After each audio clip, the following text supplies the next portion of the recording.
Alberto, muy buenas. Muy buenas tardes. Hoy no hablamos de congelados, hoy hablamos de cómo sobrevive el virus o las bacterias a una mala congelación o a una mala descongelación, que yo creo que la clave está ahí, ¿no? Ambas cosas. Lo primero que tenemos que tener en cuenta es algo muy fundamental.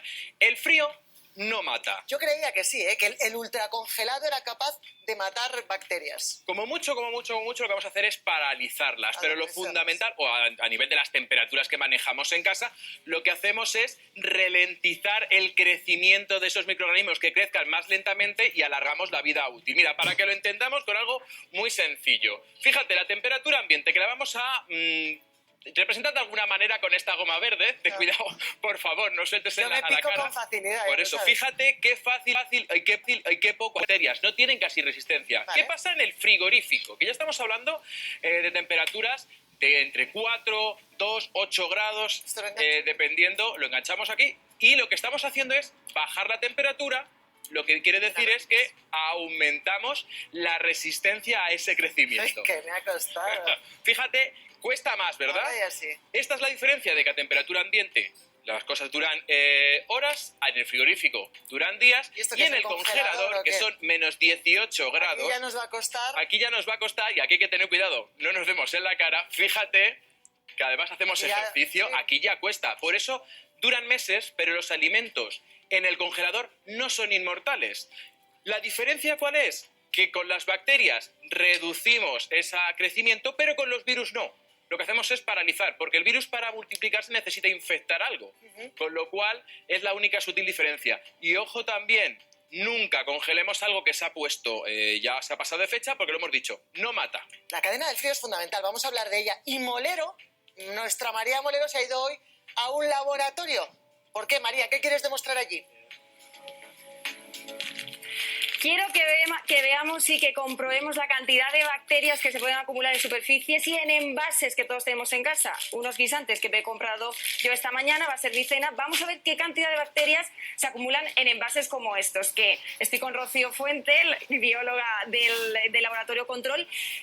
Cuéntame, porque no se ven a simple vista. ¿Qué proceso hay que hacer para ver esas bacterias? Buenas tardes. Pues mi compañero Adriano ahora mismo lo que está haciendo es poniendo unos medios de cultivo específicos, sí, que se utilizan para ver bacterias y hongos en superficies. Vale. De este tipo de superficies podría ser también una mesa, podría ser cualquier superficie que podamos imaginarnos. Que manipulamos y que tocamos todos los días y que no vemos la cantidad de bacterias que tiene. Estas muestras se tienen que llevar a calor, ¿verdad? Porque es donde es Exacto. Aquí veis 3 medios de cultivo diferentes, dependiendo del microorganismo que queramos analizar.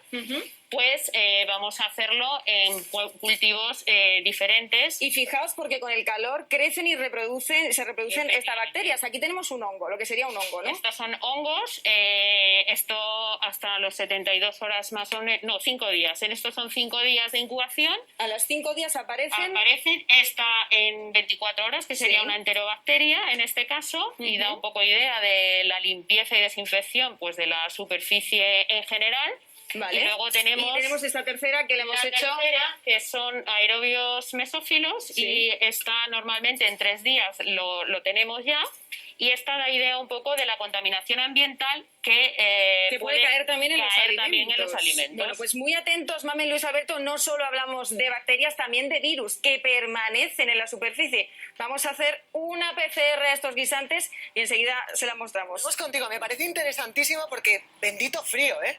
Bendito frío. Y sobre todo, refuerza nuestra tesis de cómo no hay que romper en ningún momento la cadena del frío. Exacto. Porque es muy fácil la aparición o cómo reviven esos virus y bacterias. Sí, pero vamos a dar un toque de calma, es decir, que esto lo conocemos desde siempre, es decir, por eso lo que nos refuerza, desde que el mundo es mundo, y nos refuerza la idea de ser pulcros e higiénicos cuando tocamos alimentos, no solo en casa, también en el súper. Sí, pero lo del lavado de manos estarás conmigo en que parece nuevo, ¿eh? Parece nuevo. Cogíamos cosas, las traíamos del supermercado, costaba lavarse las manos varias veces al día, y esto es un hábito que hemos cogido en positivo. Hemos cogido en positivo, gracias a Dios. De hecho, mira, te voy a demostrar esto que estamos hablando de los virus, ¿no? Por así decirlo, en los paquetes de los congelados y sobre todo porque queden claras varias cosas y también no nos vayamos ahora a escandalizar de sobremanera, ¿vale? Lo primero que tenemos que tener en cuenta es que hemos dicho que no crecen, ¿no? Que necesitaban infectar a alguien. Entonces va a depender de la carga viral inicial. Lo que yo meta al congelador, cuando lo saque es lo que va a salir. Por así decirlo, fijaros aquí que lo hemos representado con pintura, que nos encanta guarindonguear.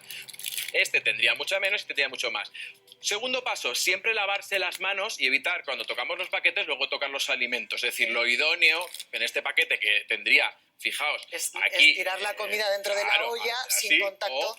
Después de tocar el paquete. Claro, si yo toco el paquete, que nos gusta a nosotros pringarnos, y luego empiezo, oye, pues voy a hacer mi guisado, pues ¿qué estoy haciendo? Tocando todos los guisantes. Poner en contacto la comida con el exterior del paquete. Exacto, y sobre todo lo de no romper la cadena de frío, no solamente por los virus, sino por microorganismos como las bacterias y como los hongos. Algo que hemos aprendido fundamental ahora con todo esto es lo importante que es ser limpitos en casa. Eso es fundamental, pero a veces nos pasamos. Y cuando te pasas de desinfectante, entra Javi Fuente en acción. Totalmente confirmado, por supuesto. Hay gente ultra mega cuidadosa con el tema de los alimentos, incluso al límite de la higiene personal, porque hay que ver lo que se está vendiendo ahora mismo para el tema de los alimentos. La Legisana, así, hay gente que lo utiliza nada más llegar de la compra o incluso hay más productos que también se están poniendo un poco de moda. Por ejemplo, el típico instrumento de radiación ultravioleta, sí, también para limpiar los alimentos a un precio de unos 100 euros y empieza a comercializarse de manera bastante importante. También hay gente que, por ejemplo, con el tema de las frutas y verduras, pues lo utiliza unos frasquitos de limón y vinagre, lo pone ahí como están viendo en los tutoriales que tenemos preparados y que se están poniendo también a la orden del día en YouTube y las redes sociales, le pasa su cepillito o también su embudo desinfectante, sí, como están viendo, para todo tipo de alimentos, también para los congelados, no tan moderna como la PCR que está haciendo la doctora Fuente y la periodista Molero, y que vamos a ver a continuación el resultado. Todo vuestro, compañeros. Bueno, es que desinfectar es importante. Ojo con las luces ultravioleta y todas estas novedades que muchas veces tienen que estar en manos de un profesional. Vamos a ver cómo está la PCR al guisante de Molero. Muy loco esto. Molero. Aquí el control positivo. Pues mira, aquí tenéis el resultado, corrígeme si me equivoco, porque este es el gráfico y vemos que aquí hay varias pruebas, ¿no? Tenemos la positiva y la plana sería la negativa, ¿no? Claro, tenemos un control positivo que vamos a meter en el equipo para ver que efectivamente nos está detectando y funciona nuestro equipo. Ajá. Estos que veis aquí y que al final acaban subiendo serían pruebas que se han hecho y que son positivas, al final acaba detectando y por lo tanto el equipo lo ve así, y las que están planas serían pruebas negativas, no hay RNA. Bueno, que sepáis, Mamen, Luis Alberto, que esta prueba PCR la pueden solicitar particulares para comprobar si en casa, si en sus negocios, los sistemas de limpieza que tienen son realmente eficaces, están al alcance de particulares. Es importante, lo que siempre decimos, la higiene, sobre todo en la cocina, y en todos lados. Lavarse continuamente las manos, frecuentemente las manos e intentar evitar tocarse la cara cuando estamos manipulando cualquier cosa en casa, en el trabajo, donde sea. El problema es que las bacterias, los virus, no se ven. Entonces, una superficie aparentemente limpia puede estar...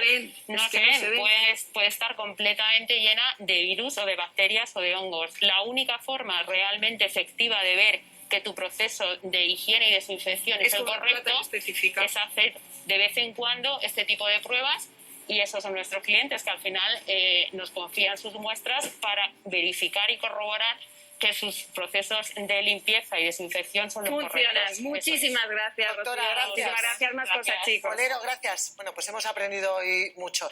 Esto por un lado. Vamos a fijarnos hoy también en la hostelería, Luis Alberto. Quédate con nosotros porque vas a